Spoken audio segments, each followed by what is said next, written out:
Hey folks, welcome to another edition of Fitness Friday Posi-TIPS with Rachelle. Folks, this is it. This is the final episode in this leadership lesson series, episode number 15, which has turned out to be my longest series in Fitness Friday Posi-TIPS history. This is it. Today is the last episode. Don't anyone try to sweet talk me and message me and email me and say, can you do another episode or two? The answer is no.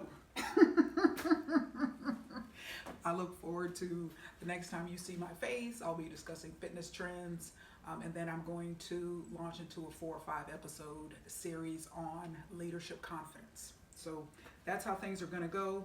But folks, to wrap up this last episode, and we're going to talk about talent today. But as I promised last time, we're going to take a very different look, very different approach at this issue of talent. And I've had episodes in the past on HR and hiring and retention and all of this, talked about the Good to Great book by Jim Collins and how there's certainly some HR applications there in terms of making sure that you have the right people on the bus and the right seats and you get the wrong people off the bus. But this time, want to take a very unique approach, which Rachelle is known for. Rachelle is certainly known for, and I always have more leeway on these Fitness Friday Posi-TIPS and my regular non-Fitness Friday Posi-TIPS episodes. So I'm taking full advantage of that, folks. And from the standpoint of talent, leadership lessons, this lesson is going to be probably painful for many, not going to be easy. This part of the episode is going to be short and sweet. Then I'm going to move on into a little bit of SWOT analysis, talk about some things that are going on in the fitness industry, wrap up this episode with Rachelle's coronavirus challenge. But want to emphasize a simple point. I've covered this from so many different angles, but this one is certainly one that is going to challenge you. So when you think about hiring, and again, going from in the framework of Jim Collins, making sure that you have the right people on the bus, the right people in the right seats, and getting the wrong people off the bus, you have to recognize, we all have to recognize this very big lesson that applies not only in leadership, but applies to life as we deal with and relate to other people. And that lesson is, drum roll please. And I have no drum roll. It just dawned on me. We cannot change other people. We cannot change other people. Think about that. Let that sink in. I would argue there's no greater human pitfall in terms of behavior than we make of trying to change other people. I will raise my hand and say I have done it countless times myself. People make this mistake in terms of in their professional lives, personal lives, relationships. This is a big one.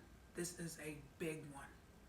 And why I wanted to take this approach to HR today is, and talent specifically, is when we think about talent acquisition, so your hiring and your recruiting efforts, you have to recognize, and also retention, definitely applies to retention. We cannot change people. So it is very important that we have certain standards, expectations, guidelines, ideals, values, whatever the case may be, personality profiles, character traits that we are looking for up front. Because that way, not always, but in many cases, that will help to mitigate any turnover issues down the road, causing retention problems and all of that, because you'll have a standard, you'll have an ideal of what you're looking for, recognizing that none of us is perfect. But when you have a roadmap in terms of hiring and what you're looking for, what makes a good general manager from your standpoint, what values are important, what character traits are important. Do you want someone that's been fired from their last 3 jobs? Or do you want someone with a more solid work history? Okay, because why? In the heat of hiring, particularly if you're dealing with where you've been in a situation where you have a manager, a general manager vacancy for a while, desperation can kick in and override what it truly is that you're looking for. And then you're in a situation where you've hired someone and they're not a good fit. It's not a good situation for you. It's not a good situation for them. You're wishing they were different. I mean, this is a huge one. Huge one.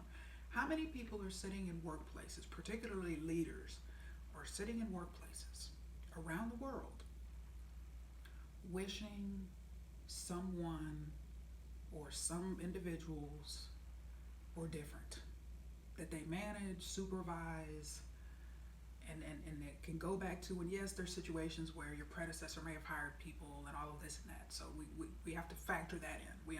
I understand that there's that complicating variable factor. But if you're hiring folks, it is so important to know what you're looking for, know what's important, and be able to recruit, interview, source candidates based on that. Because the worst thing that can happen is for you to get someone and it be a bad fit. And this happens so much. And this is part of the reason why, particularly in the fitness industry on the commercial side, historically, pre-COVID, I have to start giving that disclaimer now, pre-COVID, turnover has been extraordinarily high, very high, very high. And that's because in the fitness industry, there's many different variables that you can look at. It's how interested is the leader, potential leader, manager, whatever the case may be, how interested is the person in fitness? If the person has no interest in fitness, does not take care of him or herself, exercise, try to live a healthy lifestyle, and you've got someone in this role, and yes, there's going to be outliers, there's going to be exceptions to this rule, but generally speaking, if someone is not interested in fitness and they took a job because they wanted the money and they couldn't find a job and this was the only thing that they could find, what is productivity going to look like for that individual? What is employee engagement and satisfaction going to look like for that person? What is long-term retention going to look like for that individual? So it is so important that we recognize we get who we get. We can't get someone professionally, let me step on some toes, or relationally, and all of a sudden wish they were different. And I got my little bell curve here. Talked a number of times in various episodes here about the bell curve and how most people fall right here, the mean and the median. So think about that. Most employees that you hire, that is exactly where they're going to be. So if you're looking for that superstar positive outlier that is going to turn your facility or facilities on its head, and you may realize, in the back of your mind, you may be wishing for that person and wanting somebody like that, but you got to face the truth and ask yourself, is this truly who that person is? Or are they right there? Or would they be considered average, an average employee? That you may be sitting back wishing we're different, making him or her, and I've harped on this quite a bit here in the last year, making him or her watch these episodes, hoping they will get the hint and start doing SWOT analyses and start doing business plans and keeping you updated on ways and strategies that they have to grow your business, to acquire new members, to particularly now in this day and age, retain your current members. You're wishing for all of that, but that's not who you have. Relationally speaking, you sitting here wanting somebody that's going to, give you the moon and the world. And that's just not who that person is. We've all been there. And what happens in those situations? People try to change someone or some group or individuals, someone or individuals from the group, trying to change them, giving them this book. Now, as I've stated in past episodes, if again, your superstar employees, they're going to be hungry. They're going to be all over leadership development. They're going to be all over reading books and, hey boss, can I go to this seminar? Hey boss, I participated on this teleconference. These were this webinar. I went to this in-person workshop. And these are some of the key takeaways, and I wanted to share them with you, boss, because I think you and perhaps other people on the leadership team could benefit. You want someone like that, but the reality is you need to hire for people like that. Coming in the door, sourcing people, looking, recognizing what is, if retention is important for you, you want someone that's going to be in it for the long haul, you need to identify those people early on in the process. Because trying to change them, making them watch these episodes is going to do nothing but run them off. And you're going to continue to have that cycle of turnover. And it won't be pretty. It won't be pretty. It's often said that one of the greatest human needs is acceptance. People just want to be accepted for who they are. Strengths, weaknesses, we all have them. And so when we try to change people, that just does something to a person's psyche, wishing they were different, telling them to do this, telling them to do that, and that's not who they are. You have to be, if somebody is an absolute people pleaser, hates conflict and confrontation, those are some things. And if you have a culture now, and actually post-COVID now, we're currently in COVID, but you think about pre-COVID and currently, where we stand currently, compliance is vital to all organizations, fitness industry and outside of the fitness industry. If masks are going to be required, if social distancing is going to be required, and temperature checks and all of that, and you've got people in roles that are people pleasers, that don't like conflict, that don't like confrontation, people are going to do exactly what they want to do. So there's going to be a very weak or non-existent compliance. So you just have to recognize that. You hire people coming in the door. If compliance is an important value, and it needs to be these days, don't all of a sudden get mad, get upset, put a manager on a coaching plan, or member of a management team, or the entire management team on a coaching plan, or try to force them out and put pressure on them, because that's not who they are, and that's not who you hired. Now, this is an opportunity, yes, for leadership development, for coaching opportunities, for recognizing, hey, compliance is important. What do I need to do as a leader, whether it's the general manager, owner, whatever, up the chain of command? What do I need to do, or what does my team need to do to help individuals in this area? Perhaps, hey, we had a very lax culture pre-COVID, and everyone did exactly what they wanted to do, and it was a laid-back culture here. But now the culture is shifted, and that's a big adjustment for everyone. Okay, for members who may have been accustomed to doing whatever they wanted to do, but now all of a sudden you got employees that are not used to being enforcers, and they all of a sudden have to deal with the risk now of getting cursed out, getting, here in Michigan, a security guard was murdered in a Family Dollar store for trying to enforce, some of the CDC guidelines. And so, some people are responding well to the enforcement of these guidelines and requirements to keep other people safe during this COVID pandemic. But there's certainly, we read about and hear about cases all over the nation where people are not responding well, and employees are taking the brunt of that. And so there's just a very complicated situation. But so we have to just recognize what is important to us, and we cannot change people. Can't hire people and then all of a sudden wish you had someone different. What can we do early on in the process to ensure that the values line up with what we're looking for? And now, from time to time, I will share resources that have helped me in the past. I don't promote products, but this was a big one. This whole lesson and learning that you can't change people. There's a couple of sources here, a couple of books that, I'm a voracious reader, so I have a very large library of books. But these two, and I'll share the other one in a second.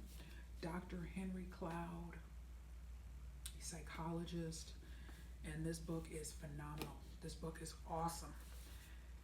And it says, never go back. 10 things you'll never do again.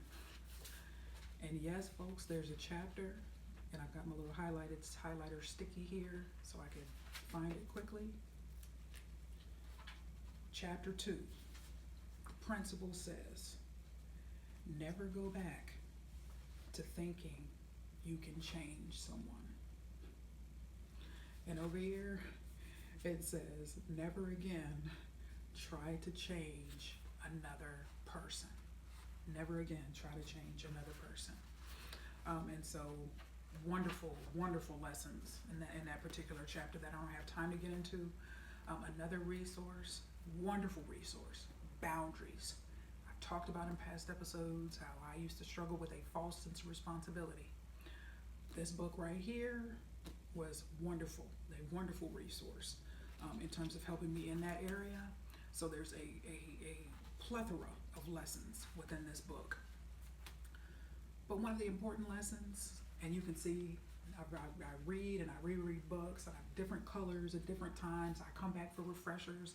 So when people see me reading a book, say if I were to go out somewhere and read this book, people often stop me and say, wow, like you don't read, you study books. And it's very, very true. I study. Because I highlight, I write, I put dates in of when I read, because that way I can say, well, you know, in 2007, I really was highlighted this point and then just underlined it twice, and I could see on November 3rd, 2011, I can see here in the pink that I revisited it, so I can just see my growth, and that's just something that is very important to me. But it also says here, da da da da, you cannot change others. More people suffer from trying to change others than from any other sickness, and it is impossible. It is impossible. It is so impossible. It is so impossible. And so it goes on to say that you can't change people, but you can influence others. But don't have time to get into all of that. But folks, that's the lesson. I got quite a bit to cover here, particularly as I move on to the SWOT analysis as I wrap up this series. But that's it. That's a simple lesson. That's a simple but a challenging, painful lesson. Because I assure you, trying to change people has caused turnover, has caused issues, has caused conflict. A lot of times, I'm sure, unspoken turnover, where people are just, oh yeah, everything was great. Yeah, I just found another better job. Yeah, good luck. And then that truth and that feedback never got back to you of, you know what, I'm this way and you wanted to be someone I am not. And that's why I've harped a couple of times in this series on just the importance of expectations. What are you expecting as a leader, as a facility leader, as an owner, whatever in the upper echelons of fitness facility leadership? What are you expecting from people? You know, all of a sudden, yes, you get inspired by Fitness Friday. That's wonderful, and then you decide, okay, well, you know, these business plans. I haven't been asking for business plans. And that's why I cover what I cover, and I do what I do, and I say what I say, is to just bring awareness and challenge you. Just challenge you to, you gotta expect more from people. But again, you need to come in through the door. If you recognize now that business planning and being on top of things and SWOT analyses and situational analyses, competitive strategies is very important to you, you need to emphasize that during the recruiting process. Again, past is the past. You can't change the past, but moving forward, you can have that expectation.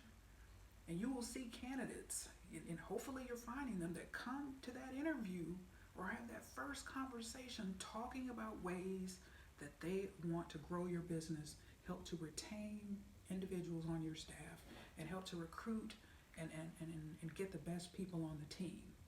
You know, and also be an asset to you as a member of that leadership team. But so see, when all of a sudden, if you want to have these great expectations for people, and then they're coming in the door with nothing, there's no discussion proactively on what they want to do. They need to be obsessed. They need to be excited, enthusiastic about leading people and about growing the business, particularly in this phase and where we're dealing with the coronavirus, retaining members. But if there's no interest in that and no conversation, and you recognize that you haven't been holding accountable, now's the time for holding people accountable. Now is the time for change. Now is the time for change. You deserve that type of leadership, folks. Don't settle. Do not settle. We're going to talk more about this issue of settling in the confidence series. Because if you have self-image issues and you struggle with confidence and then low self-esteem and insecurity, it's going to be hard for you to believe that you deserve good things and great people working for you and great results in your organization. You'll think, well, hey, I've been rejected so much in my life, something must be wrong with me, so hey, I'm used to this turnover. 50, 60, 70%, 80% turnover in a year. hey, that's nothing. And I'm telling you right now, it is something. That kind of turnover is unacceptable. And it is costly for your business. It is highly disruptive from an HR standpoint, and you deserve better than that. But you have to believe that you deserve better than that. So we're going to talk more about that on the confidence series, folks. But that from a leadership lessons, that's it. From a standpoint, that's it. We can't change people. That's a big one. Just and think long and hard this weekend and on into next week.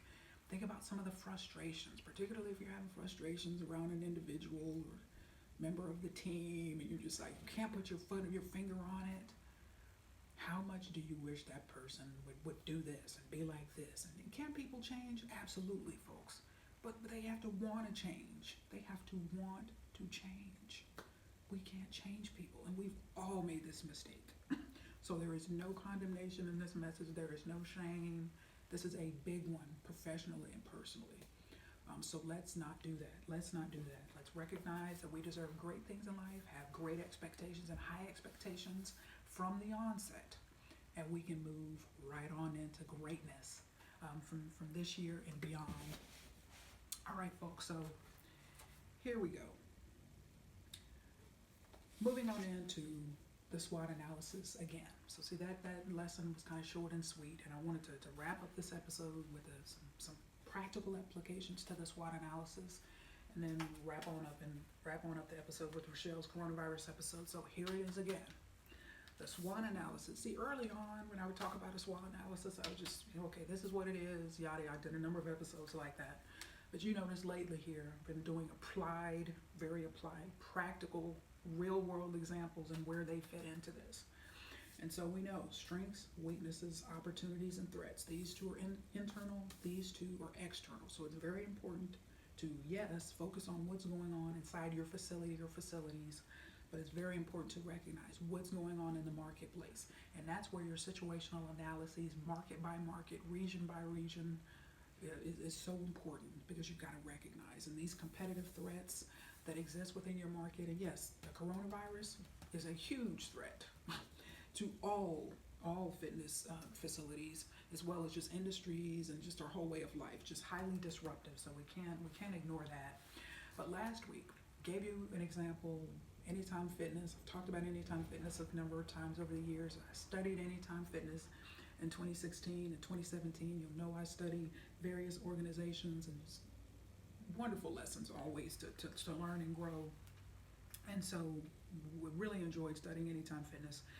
And so, I'm balanced. Rachelle will one week will be praising one week, and next week pointing out some shortcomings that may come about. So I don't play favorites. That's my philosophy. So when we think about what a threat the coronavirus epidemic is, and so we think about some of the challenges of the franchise model versus the corporate model. Again, no situation, no setup, no business model is perfect. We're all imperfect. So whenever we bring ourselves to a situation, there's going to be imperfections. And so one of the challenges or weaknesses of the franchise model is owners, franchisees, are able to run their facilities and have certainly a lot more flexibility than corporate operations would be. So if you compare Anytime Fitness versus LA Fitness, for example, very different scenarios in terms of what's going to be allowed, what's going to be permitted, and so you just have to recognize that going in. And I said that to preface what I'm about to highlight here. So a CNN.com article pointed out here, this one really got my attention. So Kay Jones published this article initially, it was earlier this week, but it was updated at 7:44 p.m. On Friday, June 12th. So the title of the article is Fitness Trainer Fired for I Can't Breathe Workout. So I'm going to read this just in full context. It's not very long. A fitness trainer who worked for Anytime Fitness in Wauwatosa, Wisconsin has been fired after promoting an I Can't Breathe workout, according to a statement from the franchise. The owners of the Wauwatosa franchise announced via a statement on their Facebook page Thursday evening that the trainer has been terminated. The trainer was not identified. In a video posted on the franchise's Facebook page on Wednesday, Co-owner John Matthey said he shares and understands the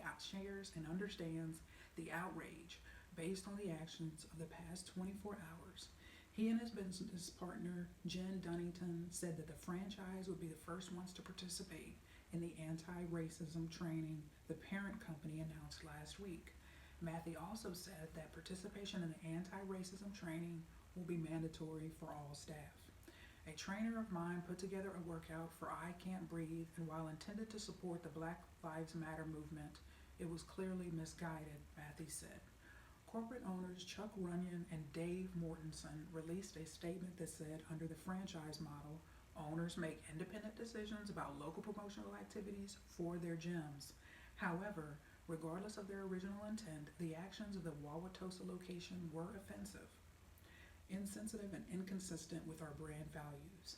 We understand the deep hurt that this gym's actions have caused for many of our members, and we truly apologize that this happened. The experience has further galvanized our commitment to anti-racism education within our franchise network. Anytime Fitness has more than 4,500 gyms worldwide. And so there it is, and the corporate owners pointed that out, how individual owners, they make independent decisions of how to run their facilities and what to do.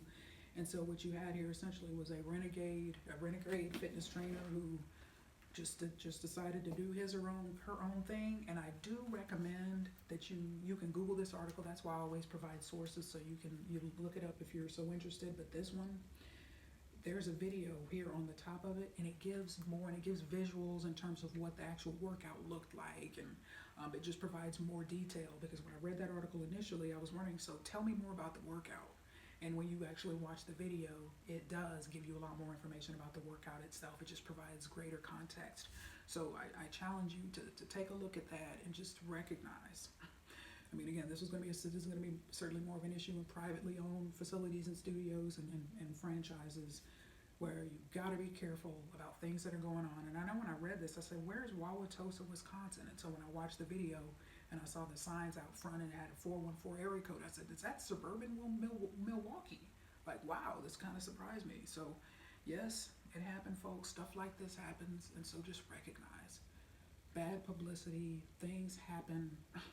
And it just could be like, again, this is a whole training and development issue, and an opportunity to learn and to coach employees of what's going on, and just the simple notion of recognizing and knowing, what are your employees doing?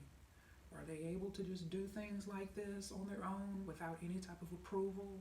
Did the manager of the gym approve? I mean, obviously, the manager felt it was okay and there was no pushback there. And so in these type of situations, just have your employees run it by you. I mean, if there's something that could potentially be controversial, in that way, all of a sudden you're not a national news story, and your corporate, the folks that over at corporate are all of a sudden now put on defense and having to explain and share their thoughts on what happened. So you don't want to be put on defense where you're woken up in the middle of the night with a public relations nightmare because something an employee did or said, and it just didn't align with your own values. So make sure your own values are clear. So just had to share that. And in the same vein, folks, I have to share a couple of emails that I got. I'm only going to read one, but I have highlighted Anytime Fitness here in Michigan several times over the years on a particular location that I went into. That was early 2017. Was in Davison, Michigan. So that franchisee owns 3 locations. And so that's Imlay City, Davison, and Lapeer. That's right, 3 locations. So got an email, so I've highlighted their 21-day challenge that they have going on this summer. And so, but this one announced here, received it on June 16th, 2020 at 8:45. So this is the second email, and it has an additional announcement here. So it reads, please, because this sale has been added. So I've told you a number of times over the years about this. This is the owner's daughter. She does an excellent job. When I was in there and I toured that facility, and I thought to myself, man, if I owned a gym, I would be hiring this one right here. Just have to apologize to her parents. I know she's part of your succession plan, But this is who I want right here. But so from a competitor, her biggest strength, and I so remember this so vividly to this day, this young lady knew her stuff. From a competitive strategy standpoint, she knew what her competitors were doing. She knew where Anytime Fitness stood in relation to her competitors. She went to industry conferences, club industry show, and I mean, she went to different things, just a learning and development sponge. And so that's tough. And you even think from a succession planning, particularly from family-owned businesses. Okay, does the person really have an interest in fitness, or are they just taking the business on because they're part of the succession plan? You gotta make sure that interest, that enthusiasm, that passion is there, and she definitely has it. And so here it is. I'm gonna read this email. Please join during our grand reopening sale for only $119.95 plus key for 3 months paid in full. This is a one-time sale good from 6/17/2020 to 6/25/2020. Please stop in the club for further details, and it's only good at the Davis and Lapeer and Imlay City clubs, so her parents' clubs. If you have trouble logging into the reserve system, you can text the time you want to 810-730-5092. Thanks for working with us. This reservation system is still new and has a few bugs. Sorry for the inconvenience. We do appreciate your membership with us. So it goes on to say, and because she's smart, I'm obviously not a member of that job.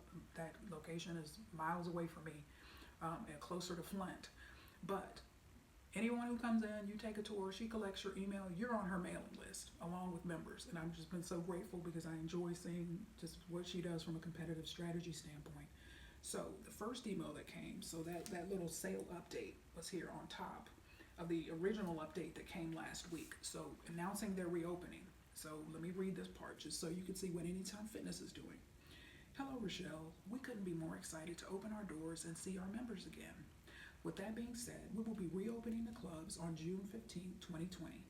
Your safety and health are a top priority, and Anytime Fitness is committed to maintaining a safe environment for our members, so we will be following strict social distancing guidelines.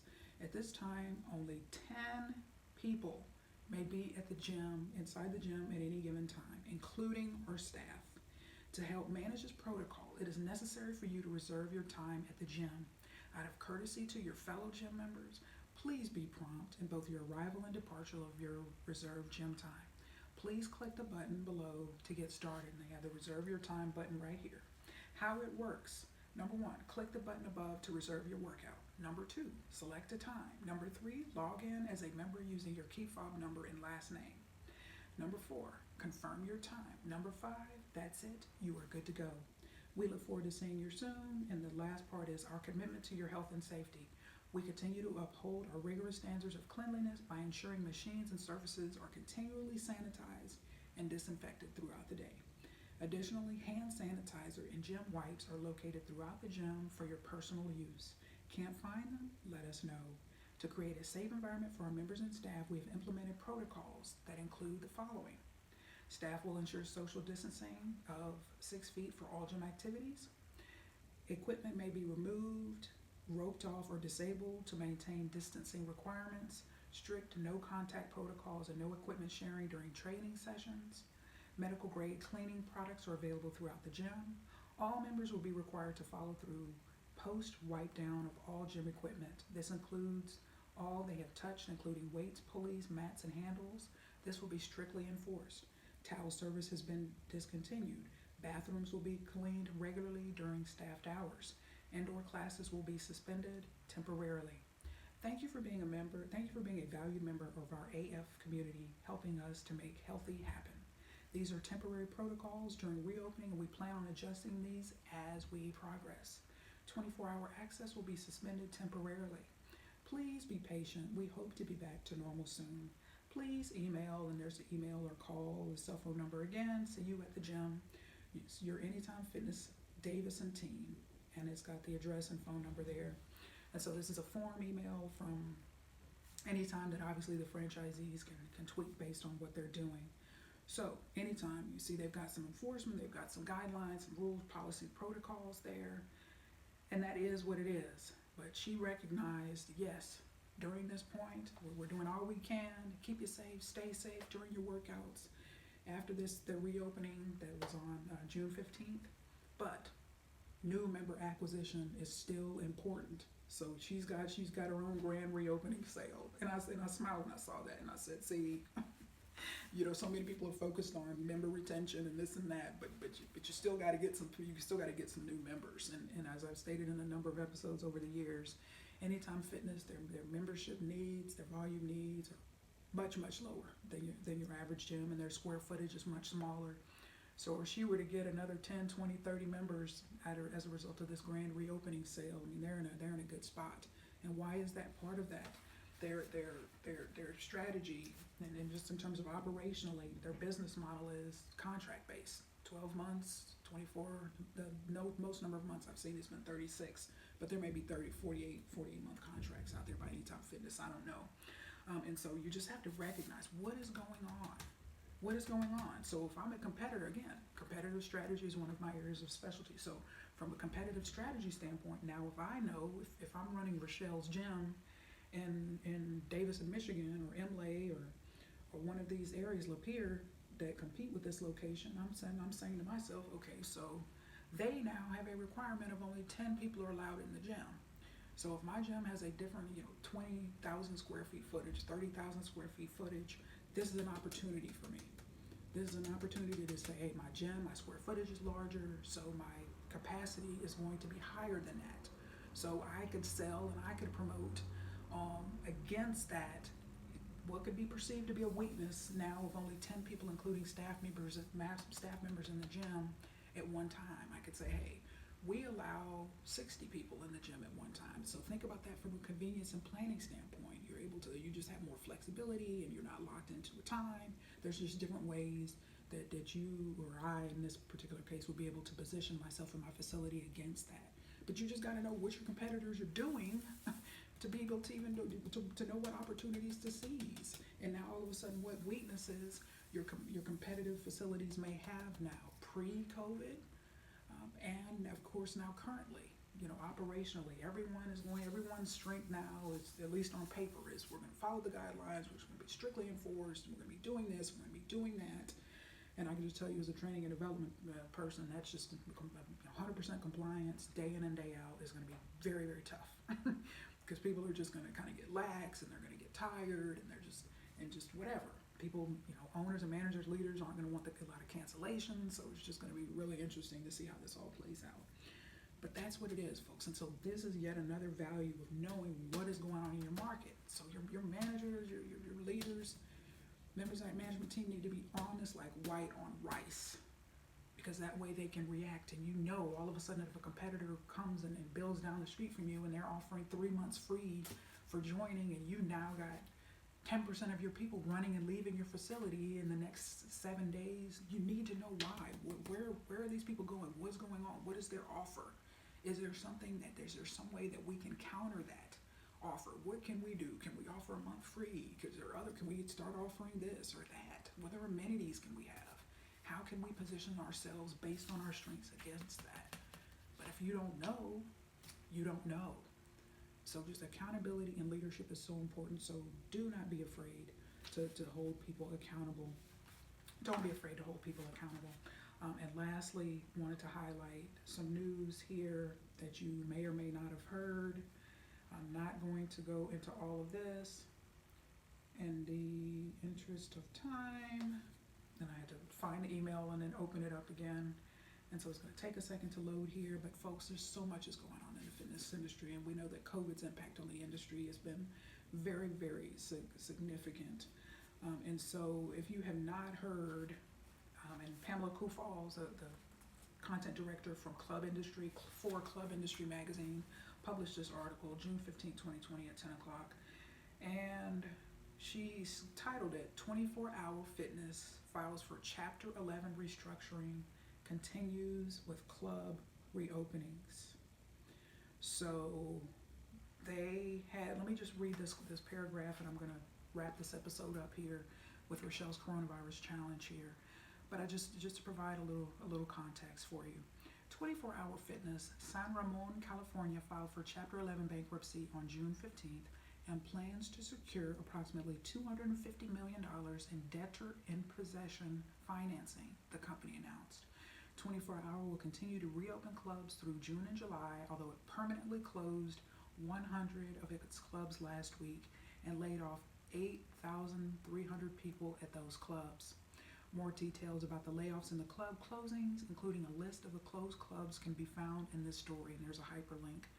Prior to the club closings and the layoffs, 24 Hour had 445 clubs in 14 states and 19,200 employees.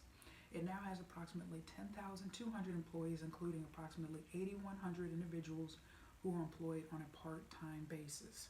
So it just talks about more about the filing and all of that in the subsequent paragraphs, but very, very challenging time in the industry. So it's always sad when you see closings and all of that, but this is happening not only obviously in the fitness industry, but across all industries, just overall, just a very challenging time.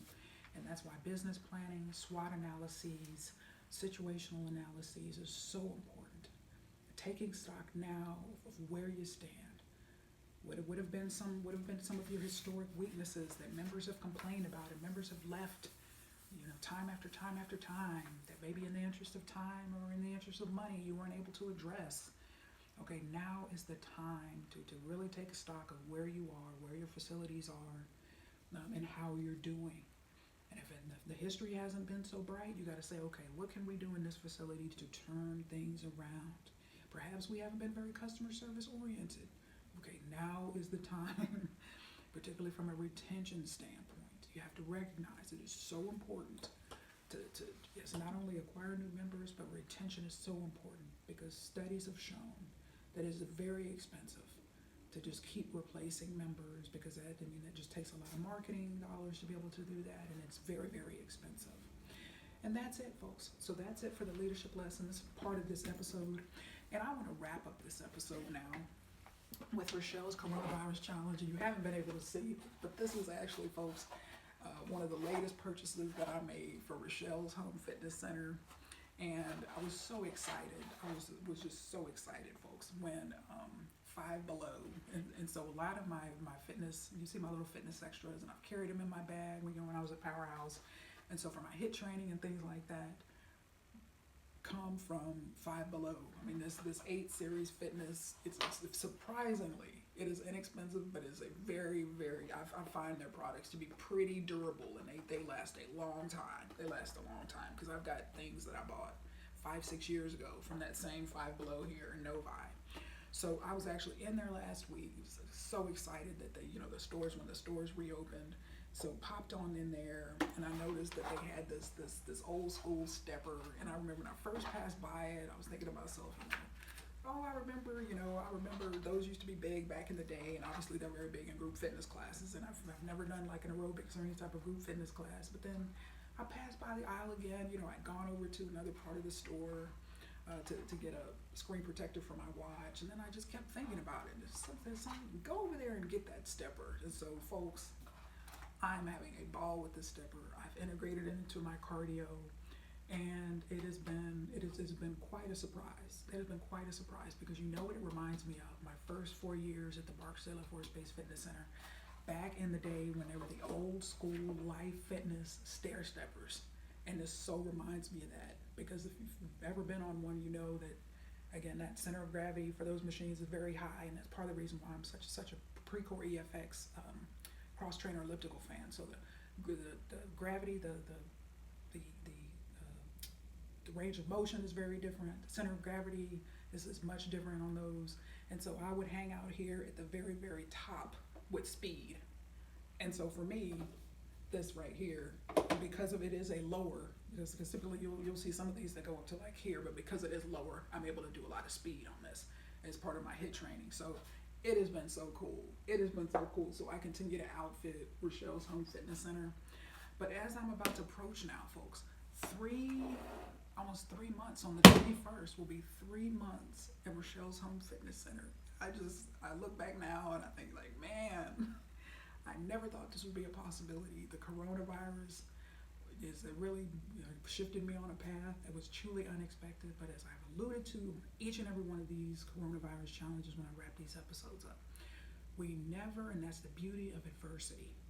Adversity will show you things, teach you things, and kind of force you to go in directions that you may not have gone on your own, to explore possibilities, really open your eyes. Okay, we've seen many, many blessings, many, many wonderful things. As tragic as this coronavirus situation is, but as I highlighted in last week, we see a lot of, in last week's Fitness Friday episode, we see a lot of teamwork and collaboration in the fitness industry that is just unprecedented. I mean, direct competitors are now all of a sudden serving on nonprofit organizations together that have been recently founded in California, and I gave you an example here in Michigan. So the wonderful teamwork and collaboration, but many people have stopped exercise, and all of a sudden the coronavirus has encouraged people to gather and start doing that again.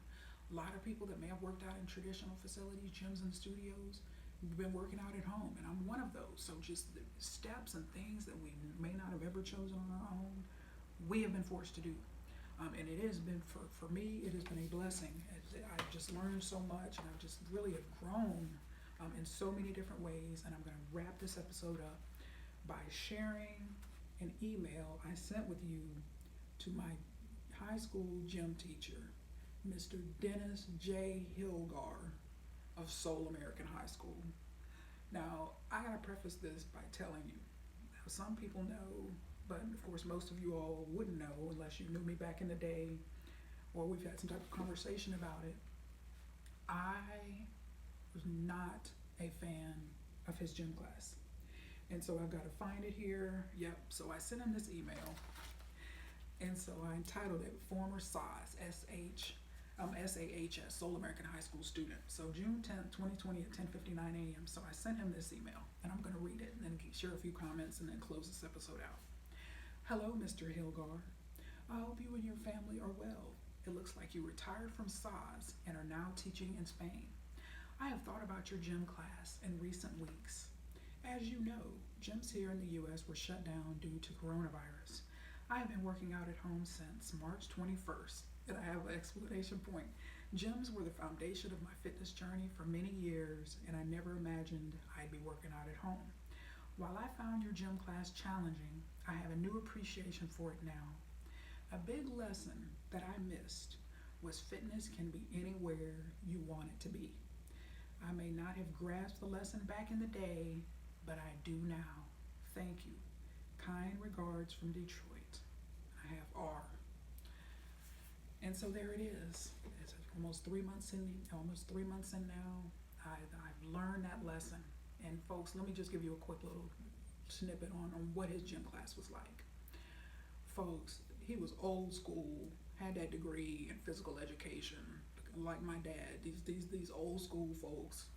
And Mr. Hilgar, oh, and I'll never forget. I mean, he would have his stopwatch out. We would get time for stuff, and he was just hardcore.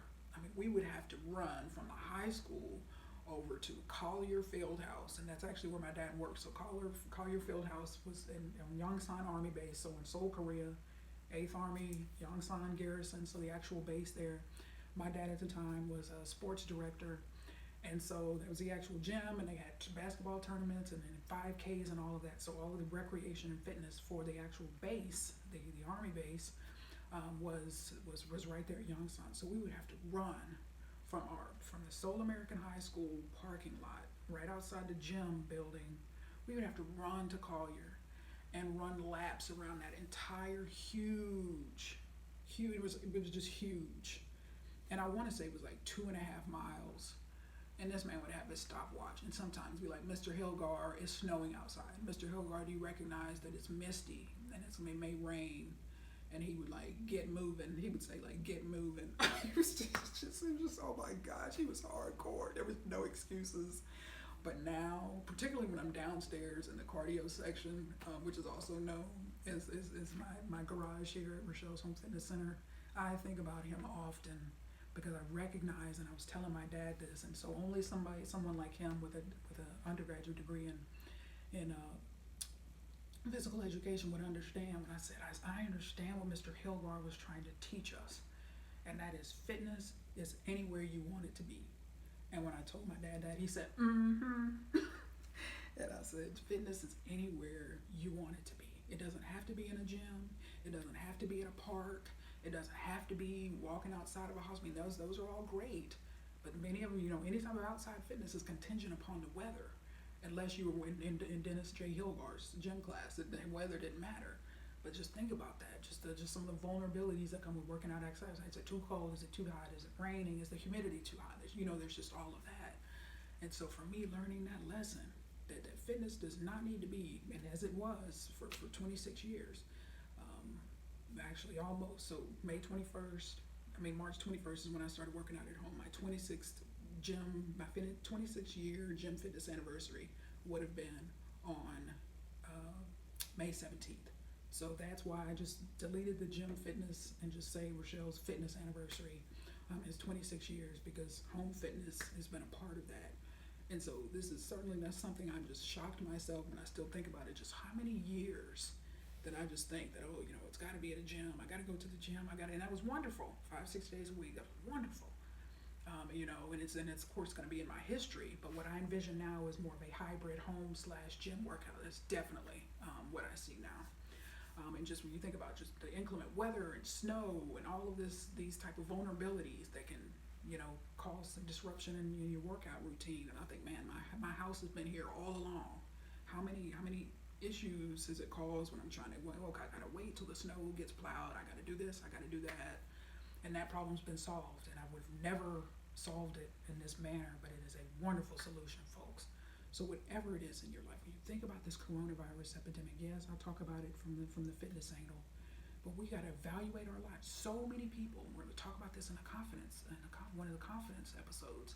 So many people are evaluating their lives now. Am I happy here? This is working out. What do I need to change something? What do I need to do? This isn't what I got to whatever. And this is a part of the blessing of adversity, where adversity will stop us dead in our tracks in some cases, and particularly the coronavirus. Pause button, life, pause button. I mean, yeah, things are starting to slowly resume and all of this and that, but not on the scale that they were before. But they cause us to say, what am I doing? Is my life working? Am I happy? Do I like it? Am I living my life on purpose? Does purpose matter? Am I making a difference? All of that. And when I think of it, especially you think about, mortality is on people's minds, and what if I die? What if I live? Whatever. Am I gonna get it? Am I gonna survive? Whatever. But I think the biggest thing for me, and this is gonna be the last point I make, is I've reflected on my life here during this coronavirus pandemic. I'm absolutely at peace. Because when I think, and it hasn't always been the case, because I say, well, you know what, Rachelle? You've lived a good life, whatever the case may be. You've lived a good life. I mean, I have a wonderful chance if I ever caught it of fighting it off, but certainly there's no guarantees. But you've lived a good life. You're living a life purpose. That was your dream. You wanted to make a difference in the world. You wanted to change lives, and you're doing that. So there's just peace, and I just was like, wow. There was times before, particularly professionally, where I just wasn't at peace. I had that kind of peace to know, like I'm living in my purpose. And there is something just inherently peaceful about that. Just going to bed at night and waking up and just saying, hey, I'm doing what's in my heart. I'm doing what I feel that I was called to do. As opposed to, on the other side of that coin, man, I hate this job and they treat us like dirt and whatever this and that. And so just think about that. Evaluate your life. Are you at peace? Are you happy? Are you living the life according to your values? Because that is so important for us as leaders, and particularly one of our greatest leadership lessons is we need to be authentic. We need to reflect what it is we want from others. We need to be positive reflections of leadership. We're not perfect. We're going to make mistakes. We have strengths. We have weaknesses. But we can work on those. We can learn, grow, and develop. And the goal is to always just to become better. A little better than you were last year. And then next year, you'll be a little better than you were this year. That's all anyone can ask of us. But we've got to, have that expectation and demand that of ourselves to be the best person that we can be. Because, folks, there's innumerable examples of poor leadership, poor leaders. And we don't want to ever fall into that category. We want to be the positive leaders. We want to be making a difference. We want to be changing lives. We want to be acting responsibly. And so, folks, that is it for this leadership series. It has been great. 15 episodes later, I am done.